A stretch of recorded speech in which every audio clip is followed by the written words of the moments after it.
KL Rahul पिछले 3 season से Lucknow super giants के कप्तान थे, जहां उनके नेतृत्व में शुरुआती 2 सीजन में टीम ने प्लेऑफ का सफर तय किया। लेकिन पिछले सीजन में फ्रेंचाइजी की स्थिति बेहद बुरी रही।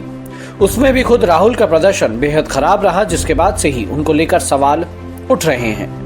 टीम इंडिया के स्टार बल्लेबाज केएल राहुल के लिए इन दोनों मैदान के अंदर या बाहर का वक्त अच्छा नहीं चल रहा है। टीम इंडिया में उनके सिलेक्शन पर लगातार सवाल उठ रहे हैं। न्यूजीलैंड के खिलाफ पहले टेस्ट मैच में वो फेल हुए थे, जबकि दूसरे टेस्ट मैच से उन्हें ड्रॉप कर दिया गया। इन सबसे अलग लगातार खबरें आ रही हैं कि IPL franchise Lucknow super giants उन्हें रिटेन नहीं करेगी, जिसके वो 3 साल तक कप्तान थे। ये बात अब लगभग तय मानी जा रही है कि राहुल इस बार मेगा ऑक्शन में उतरेंगे, लेकिन उससे पहले एक रिपोर्ट में दावा किया गया कि फ्रेंचाइजी के इस फैसले से पहले ही राहुल ने एलएसजी मैनेजमेंट से रिटेंशन को लेकर किसी तरह के कमिटमेंट से इनकार कर दिया था।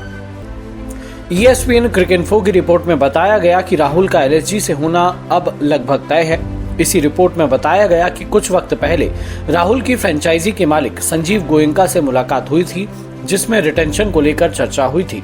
रिपोर्ट के मुताबिक इस मीटिंग के दौरान राहुल से पूछा गया कि अगर उन्हें रिटेन करने का फैसला किया जाता है तो क्या वो इसे स्वीकार करेंगे, तो स्टार बल्लेबाज ने इस पर किसी भी तरह का वादा नहीं किया। यानी राहुल ने भी संकेत दे दिए थे कि वो फ्रेंचाइजी को छोड़ने को तैयार हैं। राहुल 2022 में लखनऊ सुपर जायंट्स के डेब्यू सीजन से ही टीम के कप्तान थे।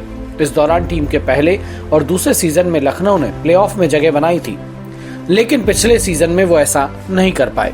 हालांकि इस दौरान लगातार राहुल की कप्तानी और खास तौर पर उनकी धीमी बल्लेबाजी आलोचना के केंद्र में रही। पिछले सीजन में ही एक बार टीम की करारी हार के बाद फ्रेंचाइजी मालिक गोयनका ने खुलेआम मैदान पर राहुल को जमकर फटकार लगाई थी, जिसके बाद से ही दोनों के अलग होने की अटकलें तेज हो गई थी। हालांकि अगस्त में ही गोयनका और राहुल की कोलकाता में एक मीटिंग हुई थी।